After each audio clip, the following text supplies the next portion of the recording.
दिल्लीमध्ये विद्यार्थ्यांच्या आंदोलनावर लाठीचार्ज झाल्यानंतर राहुल गांधींनी अक्षरशः रान उठवलं होतं। विद्यार्थ्यांच्या समर्थनार्थ राहुल गांधी स्वतः पंतप्रधान नरेंद्र मोदी यांच्या निवासस्थानाबाहेर गेले, तिथं आंदोलन केलं, प्रत्यक्ष आंदोलनाच्या ठिकाणी पोहोचले आणि विद्यार्थ्यांच्या बाजूने ठामपणे उभे राहिले। दिल्लीतील विद्यार्थ्यांवर लाठीचार्ज झाला, त्यांच्यावर बळाचा वापर झाला, अश्रुधुराच्या नळकांड्या फोडण्यात आल्या आणि यावर राहुल गांधींनी थेट केंद्रीय गृहमंत्री अमित शहा यांच्यावर निशाणा साधत त्यांनी संसदेत येऊन उत्तर द्यावं, विद्यार्थ्यांची माफी मागावी अशी मागणी केली। एवढंच नाही तर विद्यार्थ्यांनी काहीही चुकीचं केलं नाही, त्यामुळे त्यांना कोणाचीही माफी मागण्याची गरज नाही। शांततेच्या मार्गाने आंदोलन करणाऱ्या विद्यार्थ्यांवर बळाचा वापर करणं चुकीचं अशी आक्रमक भूमिका राहुल गांधींनी घेतली। म्हणजे दिल्लीतल्या विद्यार्थ्यांवर लाठी पडली तेव्हा राहुल गांधी फक्त सोशल मीडियावरून निषेध करत बसले नाहीत, तर थेट मैदानात उतरले। पण आता हाच प्रश्न झारखंडमध्ये उभा राहिलाय। रांचीमध्ये जेपीएससी आणि जेएसएससी परीक्षांमधल्या कथित अनियमितता, पेपर फुटींचे आरोप, परीक्षा प्रक्रियेतली पारदर्शकतेचा अभाव आणि भ्रष्टाचाराच्या आरोपांच्या विरोधात विद्यार्थी रस्त्यावर उतरलेत। विद्यार्थ्यांची मागणी आहे की या संपूर्ण प्रकरणाची निष्पक्ष चौकशी झाली पाहिजे, परीक्षा व्यवस्थेत सुधारणा झाली पाहिजे आणि या कथित गैरप्रकारांची सीबीआय चौकशी झाली पाहिजे। आंदोलन तीव्र झालं, विद्यार्थी रस्त्यावर उतरले आणि याच आंदोलनादरम्यान पोलिसांकडून विद्यार्थ्यांवर लाठीचार्ज झाल्याचं समोर आलं। म्हणजे दिल्लीमध्ये राहुल गांधी ज्या गोष्टीला लोकशाही विरोधी आणि विद्यार्थ्यांच्या आवाजावरचा हल्ला म्हणत होते, अगदी त्याच प्रकारचा प्रश्न आता रांचीमध्ये सुद्धा निर्माण झालाय। फरक फक्त इतकाच आहे की दिल्लीमध्ये केंद्रात भाजपचं सरकार आहे, तर झारखंडमध्ये हेमंत सोरेन यांच्या नेतृत्वाखालील इंडिया आघाडीचं सरकार आहे आणि काँग्रेस या सत्ताधारी आघाडीचाच एक भाग आहे। हो, राहुल गांधींनी रांचीतील विद्यार्थ्यांवर झालेल्या बळाच्या वापराचा निषेध केलाय। त्यांनी स्पष्टपणे सांगितलंय की विद्यार्थ्यांवरील हिंसेचं आम्ही समर्थन करणार नाही आणि त्यांच्या प्रश्नांवर संवादातून तोडगा काढला पाहिजे। पण सवाल इथेच आहे, फक्त निषेध करून चालणार आहे का? दिल्लीमध्ये लाठीचार्ज झाला तेव्हा राहुल गांधींनी अमित शहांना संसदेत येऊन उत्तर द्यायला सांगितलं, माफी मागण्याची मागणी तर ते अजून करतायत। पंतप्रधानांच्या घराबाहेर जाऊन त्यांनी आंदोलन केलं आणि प्रत्यक्ष विद्यार्थ्यांच्या आंदोलनाच्या ठिकाणी सुद्धा ते पोहोचले होते।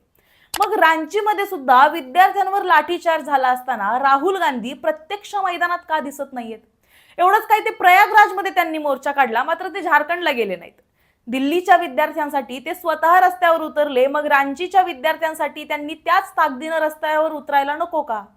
कारण विद्यार्थ्यांच्या अंगावर पडणारी लाठी दिल्लीची असो किंवा रांचीची, वेदना तर विद्यार्थ्यांचीच आहे। आणखी महत्त्वाचं म्हणजे राहुल गांधी स्वतः म्हणतात की सरकार कोणतंही असो, विद्यार्थ्यांचं म्हणणं ऐकलं पाहिजे। मग हा नियम झारखंडच्या सरकारला सुद्धा लागू होत नाही का? हेमंत सोरेन सरकारमध्ये काँग्रेस सत्ताधारी आघाडीचा भाग आहे। राहुल गांधीकडे झारखंडच्या पोलीस प्रशासनावर थेट घटनात्मक अधिकार नाहीत हे मान्य आहे, पण ते काँग्रेस राष्ट्रीय नेते आहेत, लोकसभेतले विरोधी पक्ष नेते आहेत आणि आपल्या मित्र पक्षाच्या सरकारला विद्यार्थ्यांच्या मागण्या ऐकण्यास सांगण्याची त्यांच्याकडे राजकीय ताकद नक्कीच आहे। मग विद्यार्थ्यांच्या मागण्यांसाठी ठोस दबाव का आणला जात नाहीये? सीबीआय चौकशीची मागणी असेल, परीक्षा प्रक्रियेतील पारदर्शकतेचा प्रश्न असेल किंवा लाठीचार्जची जबाबदारी निश्चित करण्याचा मुद्दा असेल, यावर राहुल गांधी दिल्लीसारख्या आक्रमक का होत नाहीयेत? कारण प्रश्न अगदी साधा आहे, विद्यार्थ्यांवर अन्याय झाला की राहुल गांधींचा आवाज सरकार पाहून बदलतो का? भाजप सरकार असेल तर विद्यार्थ्यांसाठी थेट मैदानात उतरायचं आणि आपल्याच आघाडीचं सरकार असेल तर फक्त हिंसेचं समर्थन करत नाही एवढंच म्हणायचं।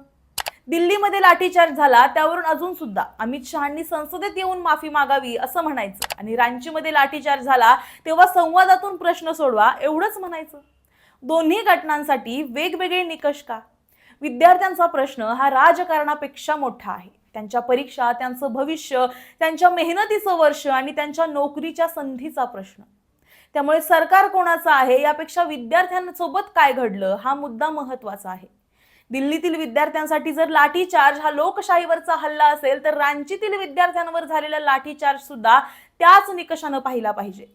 दिल्लीमध्ये विद्यार्थ्यांच्या हक्कांसाठी राहुल गांधी प्रत्यक्ष मैदानात उतरू शकतात, तर रांचीमध्ये सुद्धा ते प्रत्यक्ष विद्यार्थ्यांच्या भेटीला जाऊच शकतात, सरकारला प्रश्न विचारू शकतात, विद्यार्थ्यांच्या मागण्यांसाठी आवाज उठवू शकतात। मग ते करताना संकोच का? म्हणूनच आता सवाल हा सरळ आहे, दिल्लीत विद्यार्थ्यांसाठी रान उठवणारे राहुल गांधींना रांचीच्या विद्यार्थ्यांसाठी आता प्रत्यक्ष मैदानात कधी उतरणार आहेत? दिल्लीतील लाठीचार्जवर अमित शहांकडे उत्तर मागणारे राहुल गांधी रांचीतील लाठीचार्जवर आपल्या मित्रपक्षाच्या सरकारकडे उत्तर कधी मागणार? विद्यार्थ्यांच्या अंगावर पडणाऱ्या लाठीला पक्ष नसतो, सरकार नसतं, राजकीय रंग नसतो, मग निषेधाला सुद्धा पक्षीय रंग नको. नाहीतर मग जनतेच्या मनात हा प्रश्न निर्माण होणारच. दिल्लीमध्ये सरकार विरोधकांचं होतं म्हणून आवाज मोठा होता आणि आता रांचीमध्ये सरकार मित्र पक्षाचं आहे म्हणून भूमिका मावळ झाली का? आता पाहायचं इतकंच आहे की राहुल गांधी फक्त निषेध करून थांबणार आहेत की दिल्लीप्रमाणेच रांचीमध्ये सुद्धा प्रत्यक्ष मैदानात उतरून विद्यार्थ्यांच्या पाठीशी ते कधी उभे राहणार?